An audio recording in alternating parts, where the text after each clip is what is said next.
స్టోరీలు వచ్చాయి దీని మీద. టీవీలో రోజు లైవ్ ఇచ్చేవాళ్ళు అక్కడి నుంచి, రిపోర్టర్ రామారావు లైవ్ ఇచ్చేవాడు. అక్కడ ఉన్న ఇట్లాంటి అసైన్డ్ భూముల రైతులతో ఎట్లాగా అన్యాయం ఇది అనేటట్టు.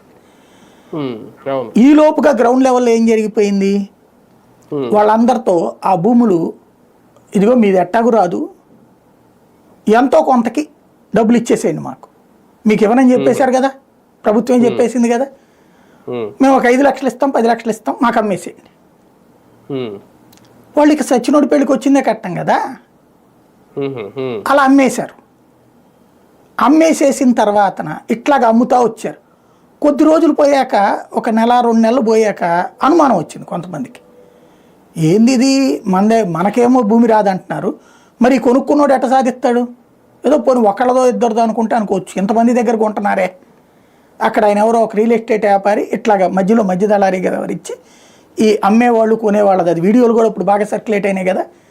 5 లక్షల భూమి ఇదే ఆ రోజుల్లో 5 లక్షలు మొదట్లో, 10 లక్షల తర్వాత 25 లక్షలు ఎంతో వెళ్ళింది హయ్యెస్ట్. అంటే మొదట్లో 5 లక్షలకు కొన్నారు, తర్వాత 10 లక్షలకు కొన్నారు, తర్వాత 15 లక్షలకు కొన్నారు. ఇట్లాగా అంటే ఇదేది తెలుగుదేశం కొనదన్నాను, తెలుగుదేశం మీద నమ్మకం ఉన్నటువంటి ఎన్ఆర్ఐలు ఇతర రాష్ట్రాల్లో ఉన్నోళ్ళు కొండ బిగించేశారు. కానీ లోకల్ పొలిటికల్ సపోర్ట్తోనే కొన్నారు.